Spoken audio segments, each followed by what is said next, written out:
So in a nutshell, very simply, to change, we have to admit our problem, and we have to acknowledge that God can change us. Very simply. Let's get practical with those kinds of things. We need to acknowledge that with God, all things are possible. God is bigger than our problems, no matter what they are.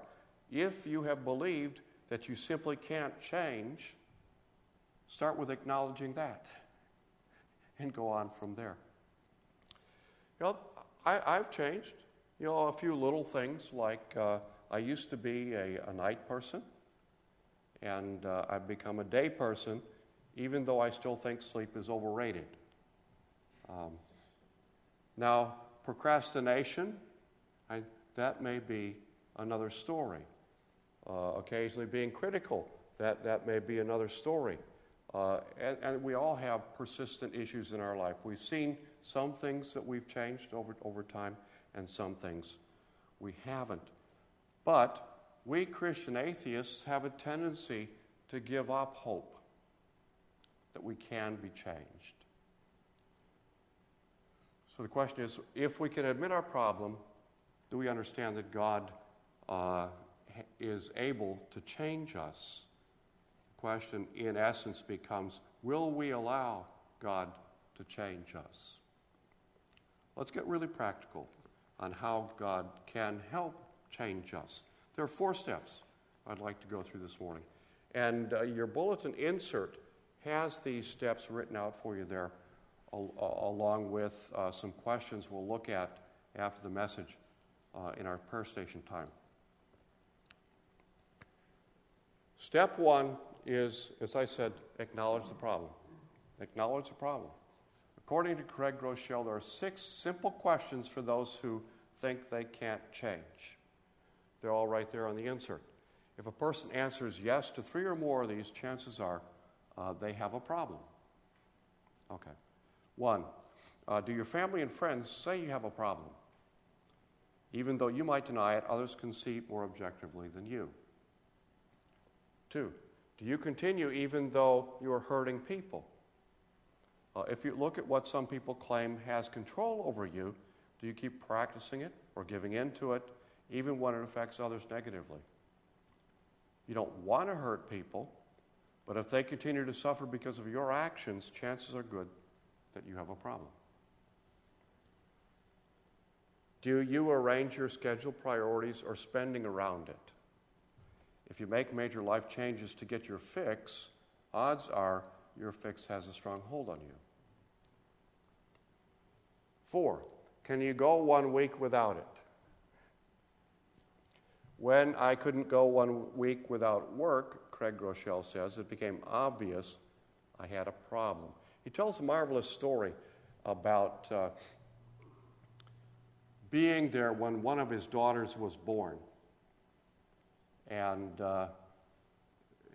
he that weekend had a seminary class, several days of classes that he had to attend. So the daughter gets born, and he runs back to class and spends the rest of the day at class. He goes to class the next day and has a friend take his wife and little daughter home from the hospital. And, he's saying, stupid mistake number 1, stupid mistake number 2, and on and on and on over the course of the weekend. If you can't walk away from something for a week, you're in bondage to that thing. Number 5, is it driving others away? Once an addiction reaches advanced stages, it tends to isolate the one who's addicted.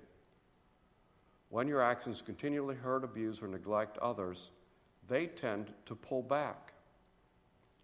And the 6th and last one is, are you denying it's a problem or trying to keep it a secret? If you feel defensive, adamantly insisting that you don't have a problem, you likely have a problem. If you're hiding some behavior from others, there's a reason. You need to address it head on instead. If 3 or more of these you could answer yes to, it is an indication that you may have a problem. And the first step is to simply acknowledge it. This is something that needs to be worked on. In my life, in your life. Number 2 is Can the excuses, they only hold you back? Can the excuses that hold you back, eliminate them and replace them with the truth? What are some of the excuses that we tend to use? Well, I've tried it before, and it didn't work. Nothing has worked for me. I've done everything possible, and I can't change. You remember the big lie? It's just the way I am. It's not that big of a deal. Lots of people have bigger problems than I do. What other kinds of excuses tend to come out of our mouths?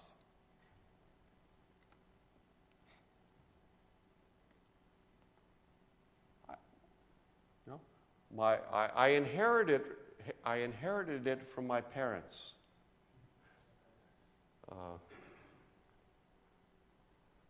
Okay. Replace them with the truth. Paul says in 2 Corinthians, kind of grab any thought contrary to God's, overtake it, and replace it with the truth. When you're tempted to think, for example, both of my parents were heavy, so I'll always struggle with my weight, stop. Remind yourself that you can do all things through Christ who gives you strength. With God's help, you can lose weight. Or you think, I'm just not good with money. I'll always be in debt. Paul gives us the notion that we need to capture that and instead say something like, God is teaching me to be faithful with all that I have. I am not what I have. I am who God says I am. One day, I can be totally debt-free. Or you catch yourself thinking, some people are positive people. I'm not. I'm just naturally critical and negative. Let me say, that's not true. Instead, remind yourself that you have the mind of Christ. God is renewing your mind daily. Can the excuses that hold you back and replace them with the truth? When you feel bad about yourself and start sliding into those all too familiar thoughts, remember that if you follow Christ, the same Spirit that raised Christ from death lives in you. You're created in God's image. You see how this goes? Grab a hold of those problematic kinds of things that come out of our mouths, our excuses related to our problems, replace them with something that's true, with Scripture that tells you who in fact you are and whose child you are and whose power you have.